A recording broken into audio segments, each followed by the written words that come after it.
Numbers 1. Why are we still doing this? This was supposed to end after Genesis 1. Oh well, I guess this is my life now. This is my sweater for life. We are in the book of Numbers, which you would think I would be a fan of because I like math, but no. This book is like a giant roll call of the tribes, because the writers will do anything to avoid talking about slavery. So let's start with the census. The Lord spoke to Moses in the tent of meeting in the desert of Sinai on the first day of the second month of the second year after the Israelites came out of Egypt. He said, "Take a census of the whole Israelite community by their clans and families, listing every man by name one by one. You and Aaron are to count according to their divisions all the men in Israel who are 20 years old or more and able to serve in the army. One man from each tribe, each of them the head of his family, is to help you." I just want to point out that we are in a tent in the desert, and God's about to recite the most boring monologue you have ever heard, as if the heat doesn't make everything worse. That also said, we're in the first day of the second month of the second year, etc., which means the tabernacle was completed a month ago, according to Exodus 40, which means all of Leviticus took place in the span of a month, which is a long time to have to listen to a bunch of biblical Squid Game rules that involve ways you will die if you don't obey. Speaking of which, they've now been out of Egypt for over a year. What have these people accomplished? I'm pretty sure they've spent the whole time building a tabernacle while listening to God make up rules. A year!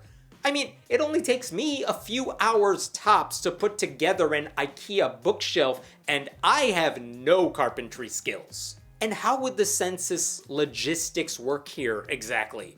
What if people move around? What if babies are born after you've counted the families? Do you have to go back? Why aren't we counting women? Or 19-year-old men? Or kids? What if someone dies after the count? Do these men even have last names, or are we just assuming they all have unique identities? And why are we doing this at all, other than God just needs to waste some time in the Bible to pad the book? It's God. Just tell God to give us their names and numbers. He knows. Or are we admitting God has massive gaps in his omniscience? Interesting note. Later in the Bible, someone else is going to take a census, and God's going to get angry and murder 70,000 people. But you know, that's later, so don't call that hypocrisy. These are the names of the men who are to assist you. From Reuben, Elizur, son of Shadeur. From Simeon, Shelumiel, son of Zurishaddai. From Judah, Nahshon, son of Aminadab. From Issachar, Nethaneel, son of Zuar. From Zebulun, Eliab, son of Helon. From the sons of Joseph. From Ephraim, Elishama, son of Ammihud. From Manasseh, Gamaliel, son of Pedazur. From Benjamin, Abidan, son of Gideoni. From Dan, Ahizar, son of Ammishaddai. From Asher, Pagiel, son of Okran. From Gad, Eliasaph, son of Deuel. From Naphtali, Ahira, son of Anan. These were the men appointed from the community, the leaders of their ancestral tribes. They were the heads of the clans of Israel. You've got to be kidding me. We're in the middle of a story, and God just introduced a brand new cast of characters with no indication of which of these guys are ever going to be important. This is like when the writers of the show Lost couldn't figure out what to do with the main characters, so they introduced a new group of people who also crashed on the island, but who we had never met, and slowly worked them into the storyline. Like, just admit you're trying to spice up the story by adding in new blood, testing out some new people, really amping up the merchandising. Are we supposed to know these people? No one should ever start a giant group project with a bunch of strangers. Oh no, I just had a thought. Is the Bible gonna tell us the names of all the people in Israel? Like, this entire book is just a list of their names? That would be ridiculous. But so is telling us the names and lineage of all of the helpers. Moses and Aaron took these men whose names had been specified, and they called the whole community together on the first day of the second month. The people registered their ancestry by their clans and families, and the men 20 years old or more were listed by name one by one as the Lord commanded Moses. And so he counted them in the desert of Sinai. I am not a fan of the colon that just ended that passage. What the hell is coming next? And how did these guys just stop what they're doing in order to go count people? Does no one in this book have a day job? From the descendants of Reuben, the firstborn son of Israel, all the men 20 years old or more who were able to serve in the army were listed by name one by one according to the records of their clans and families. The number from the tribe of Reuben was 46,500. Oh my God, we're gonna do this for everyone. All I need is the last number, not the crap before. We already know who they're counting. Just give me the chart. Where is the spreadsheet? Also, they counted every eligible guy, and you're telling me they got a perfectly round number? 46,500? Not 46,531? Interesting. I wonder if that holds up. Let's just rip through a bunch of these to see what the counts are like. Sorry for the small font. From the descendants of Simeon, all the men 20 years old or more who were able to serve in the army were counted and listed by name, one by one, according to the records of their clans and families. The number from the tribe of Simeon was 59,300. From the descendants of Gad, all the men 20 years old or more who were able to serve in the army were listed by name, according to the records of their clans and families. The number from the tribe of Gad was 45,650. From the descendants of Judah, all the men 20 years old or more who were able to serve in the army were listed by name, according to the records of their clans and families. The number from the tribe of Judah was 74,600. From the descendants of Issachar, all the men 20 years old or more who were able to serve in the army were listed by name according to the records of their clans and families. The number from the tribe of Issachar was 54,400. From the descendants of Zebulun, all the men 20 years old or more who were able to serve in the army were listed by name according to the records of their clans and families. The number from the tribe of Zebulun was 57,400. This is dumb. So much repetition. And every number ends in a 0. Most of them end in a multiple of 100. There is no way those counts are accurate. Doesn't anyone else notice this? Wouldn't God have chimed in with a demand for a recount? Can you imagine how much it must have sucked to be a scribe, having to copy the Bible by hand back in the day, and then seeing the same phrases repeated over and over? There's no copy-paste. You just have to write the same thing repeatedly like Bart Simpson on a chalkboard. Oh well, let's do some more. Maybe God will surprise us. I'm just kidding. God is totally predictable. From the sons of Joseph, from the descendants of Ephraim, all the men 20 years old or more who were able to serve in the army were listed by name, according to the records of their clans and families. The number from the tribe of Ephraim was 40,500.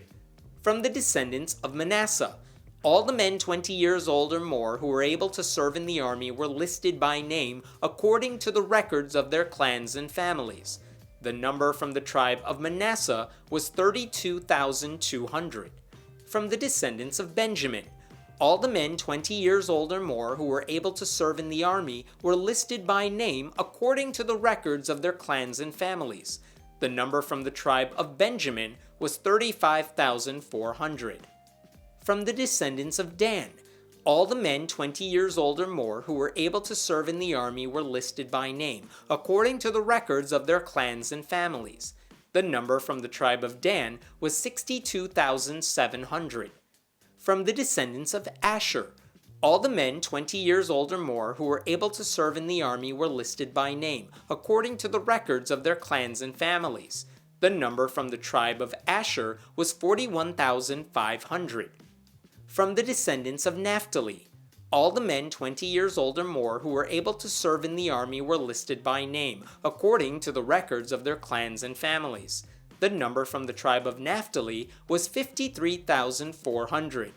Answer: nope. All still perfectly round numbers. All multiples of 100. This is the least useful census ever. And how are these guys counting tens of thousands of people with no internet and no postal service and no other help? Are they walking around to all the houses? How long did this take? We're missing a lot of details here. These were the men counted by Moses and Aaron and the 12 leaders of Israel, each one representing his family. All the Israelites 20 years old or more who were able to serve in Israel's army were counted according to their families. The total number was 603,550. Great. They did it. I'm kind of surprised they didn't just say there were exactly 600,000 men. But okay, now what? What was the point of that? That also means we went from 70 people in Exodus 1 to over 600,000 adult men now, about 400 years later. These people seriously needed birth control. If that final number sounds familiar, by the way, it's because it's the exact same number of people who existed in Exodus 38 about a month ago. So no guys turned 20 in that time? No one died? Or the exact same number of people did both? How is that possible? I mean, we're not including the Levites this time, so there's some wiggle room, but I only see two options here. Either this is a really weird coincidence, or we're just making all these numbers up. The ancestral tribe of the Levites, however, was not counted along with the others. The Lord had said to Moses, "You must not count the tribe of Levi or include them in the census of the other Israelites. Instead, appoint the Levites to be in charge of the tabernacle of the covenant law, over all its furnishings and everything belonging to it. They are to carry the tabernacle and all its furnishings. They are to take care of it and encamp around it. Whenever the tabernacle is to move, the Levites are to take it down, and whenever the tabernacle is to be set up, the Levites shall do it. Anyone else who approaches it is to be put to death." Jesus. An entire tribe, probably with tens of thousands of people, have the job of being biblical movers. Their job is to take down, move, and rebuild all that furniture whenever the group decides to go somewhere. Which is a horrible job, and doesn't explain why they're not counted in the census, and doesn't even get into how anyone else who volunteers to help them will get murdered. You just know someone forgot to include the Levites, and they're all like, "Oh no, we have to admit our mistake." And then someone said, "No, we don't. Let's just say they have a special job, and we planned this all along." Weirdly enough, later in the book of Numbers, they will count the Levites. So they're really just postponing the inevitable right now. The Israelites are to set up their tents by divisions, each of them in their own camp under their standard.